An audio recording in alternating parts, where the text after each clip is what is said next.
शाम के साय और एक अधूरी मुलाकात। कैफे आज हद से ज्यादा भरा हुआ था, इतना कि बैठने तक की जगह नहीं थी। मैंने एक कोना पकड़ लिया, हलचल से थोड़ा दूर, लेकिन मेरी नजरें बस एक ही इंसान को ढूंढ रही थी। उसे, जिसे मैं जानता भी नहीं, फिर भी हर रोज अपनी बालकनी से उसे इस कैफे की तरफ जाते हुए देखता हूँ। उसने हाल ही में पास के एक कैफे में काम करना शुरू किया है। हमने कभी बात नहीं की, लेकिन मैं करना चाहता हूँ। पर एक दिक्कत थी। मैं जंगकुक हूँ, एक के पॉप स्टार।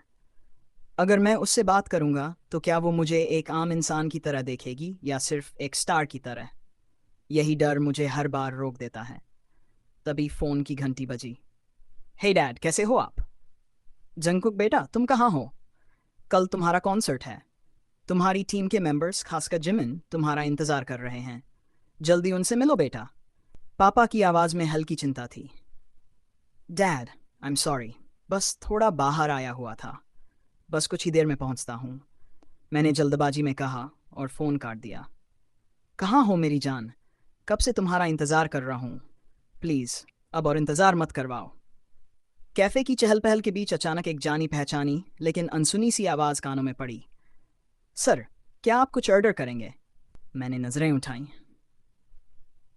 हल्के भूरे रंग की वर्दी में उसकी आंखों में वही मासूमियत थी जो हमेशा दूर से दिखती थी। मैंने हल्की आवाज में कहा, एक कोल्ड कॉफी देना। उसने मुस्कुराकर ऑर्डर नोट किया और काउंटर की तरफ बढ़ गई। मेरे चेहरे पर मास्क था, इसलिए किसी ने मुझे पहचाना नहीं, और यही मैं चाहता था। कुछ ही देर में वो मेरी टेबल पर कॉफ़ी रखने आई। उसकी कलाई में एक पतली सी ब्रासलेट थी जिस पर बिलीव। शायद वो भी किसी सपने को पूरा करने निकली थी, जैसे कभी मैं निकला था। आपकी कॉफ़ी सर। उसकी आवाज़ उतनी ही कोमल थी जितनी मैंने सोची थी। मैंने धीरे से कॉफ़ी का कप उठाया, पर मेरी नज़रें अब भी उसी पर थीं।